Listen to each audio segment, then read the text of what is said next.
Before the revolution in 1959, the condition of Cuba was dismal. Exploitation of the people was becoming an epidemic as Cuba faced poverty, exploitation, sexism, unemployment, and illiteracy. The interest of the imperialism had plundered the country's vast resource and people's homes. In addition, 20,000 people were brutally murdered by Batista's regime in the years before his overthrow. But these harrowing conditions will soon change after a mass upsurge led to a successful revolution, which laid the foundation for social liberation and broke Cuba free from economic exploitation for all its people. Before the revolution, working class people and peasants farmed. Most of this agriculture industry was owned by the U.S. corporations that controlled the Cuban economy. The Cuban ruling class was made up of factory owners and landowners with broad connections to the United States. 2/3 of the country's foreign trade was with the United States. In 1958, direct U.S. investments in Cuba were the second largest in Latin America.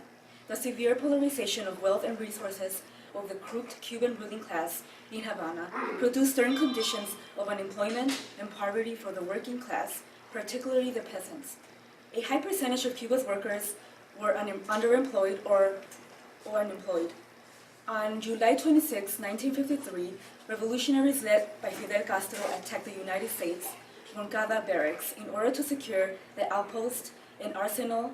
Only 5 of the revolutionaries died in the combat, while approximately 55 were captured and viciously tortured and killed. This action launched a great revolution. The attack initiated an armed struggle, future revolutionary organizations, and new leadership.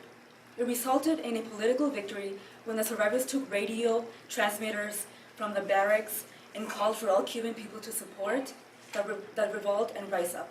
Many people were brutally murdered by Batista's regime in the years leading up to his overthrow. However, workers, peasants, and youth supported the revolutionary struggle in vast numbers compared to those in support of Batista's regime. Fidel, a great leader, led the revolution in Cuba and prepared its people for the strong surge onto the revolutionary road. In response, missionaries of the U.S. State Department came disguised as reporters to investigate the revolution, yet they never found impending danger. Imperialists wanted to react when they found that group young, inexperienced men marched through the streets of Havana. But the young men knew their duty and had determination. These points partly explain the many apparent contradictions in the United States' response to the revolution and its policy at this time. On January 1st, 1959, Fidel Castro and future Cuban leaders victoriously rode into Havana, toppling the hated U.S.-backed dictatorship of Fulgencio Batista. Cubans were opposed to Batista and were looking for a revolutionary change. The peasants had been increasingly progressive due to the capitalist agriculture system. They had reached an understanding of organization as well as a great deal of political consciousness. What is surprisingly, however, is the apparent acceptance, deplorable statistics among the general population prior to the revolution. It took the force and leadership of Fidel and his revolutionaries to motivate the people to no longer passively accept their imperialist oppressors.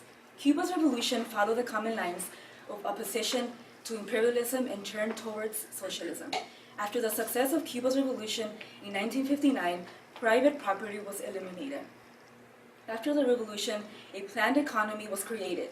The planned economy put people's needs first, unlike profit, the main motivational drive under capitalism. The implementation of a planned economy was created to have the population's basic needs met. These included making sure that poor people, unemployed and underemployed, were given the right to a job, housing, education, and healthcare.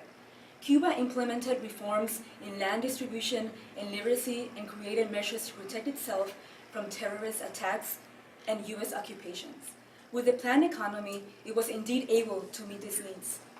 Cuba has been supporting the oppressed and workers around the world. Under its planned economy, Cuba was able to send thousands of doctors and teachers to the countries like Asia, Africa, and parts of Latin America. This also helps to continue and support to fight against colonialism and imperialism.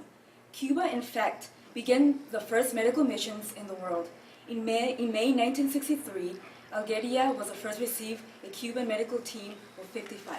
Since then, more than 100,000 Cuban medical workers have served in many countries around the world in international solidarity. Cuba has been a model and has positively influenced other countries since the day Batista's regime was ousted. During the Cuban Revolution, the atmosphere in Latin America was ripe for change, and other countries that felt sympathetic to Cuba and related to their current situations. In January 1959, directly after Fidel came into power, the first social revolution in the Caribbean and Latin America also emerged. Taking the circumstances and the complexities of the Cuban Revolution that took place in consideration, these foreign elements adopted a non-belligerent attitude towards the rebel forces which now controlled Cuba. Of course, not all Cuba's neighbors were so accepting, and it has confronted a decades-long economic crisis due to the blockade, as well as attacks by imperialist and right-wing terrorist forces supported by the U.S. Directly after the Soviet Union's collapse in 1989, the imperialist ruling class bragged and predicted Cuba's imminent fall since it had lost its main trading partner, the Soviet Union. Cuba did indeed lose a high percentage of its trade and imports. Most notably, their eliminated sugar trade through the Soviet Union that caused an economic crisis. Despite this, Cuba has preserved to this day and has still survived the blockade and the deceitful war of political propaganda against them. It is very crucial that we understand how far Cuba has come despite the constant foreign opposition. Remember that Cuba was an underdeveloped country before the revolution, 50 years ago, and has made such great steps since. Scarcity in Cuba is not a result of their inability to progress, but from the capitalist crisis and imperialist blockade. On top of that, in 2008, Cuba suffered greatly in its worst drought in history and its experience. Hurricanes that cost over $10 billion in losses. This, of course, did not destroy Cuba, and the country still moved forward. Cuba has been making great leaps in strides for its people from the beginning. As early as 1961, Cuba announced itself the first country in Latin America free of illiteracy, along with the assistance of Cuba's program Yo Si Puedo. In contrast to this, Venezuela did not emerge completely literate until 2006, and Bolivia not until 2008. It is important to note that Cuban teachers have been helping these and many countries accomplish literacy. This reflects Cuba's commitment to the international struggle for workers and poor people. Cuba's mission to Africa were first examples in display of solidarity. In 1969, revolutionary Ernesto Che Guevara conducted a Cuban military mission to fight against guerrilla forces in the Congo, where Cuban troops traveled long distances to support that strife. Troops were also sent to Ethiopia in late 1977 to help the revolutionary struggle against the U.S.-backed Somali invasion and counter-revolutionary attacks. During the Mozambican Civil War, Cuba also supported the liberation of Frelimo in opposition to the anti-communist U.S. South Apartheid Force, Mozambican National Resistance, and Renamo at the time. Most significantly in this struggle, Cuba played a big role in the dismantling of the South African apartheid system. Most recently in Africa, Angola is expected to be free of illiteracy in 2014.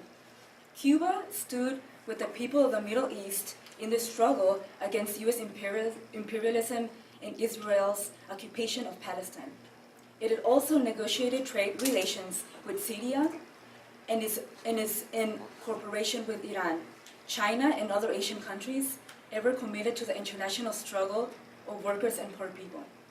Most recently, Cuba has been collaborating in Latin America, working with Venezuela's governmental progression. Cuba, Venezuela cooperated by launching the Bolivarian Alternative for the Americans, ALBA, with a determination of social advancement in response to the plunder-oriented free trade of the Americas.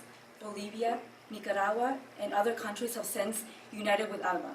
In addition, Cuba and Venezuela have implemented Operation Miracle to help the people in Latin America and the Caribbean to provide vision surgery since 2008.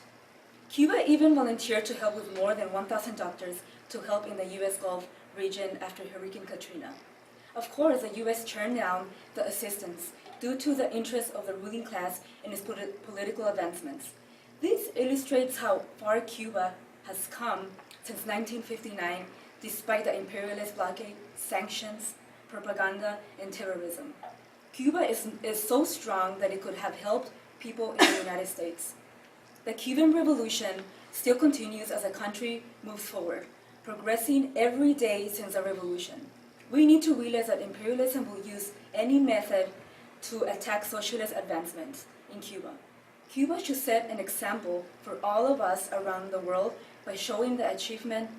Socialism is a tough struggle, but it is possible with militancy and revolutionary force. We must fight alongside Cuba and genuinely stand as strong against anti-communist attacks that aims toward it. The PSL stands in solidarity with Cuba and recognizes the long strife throughout the years that it has faced.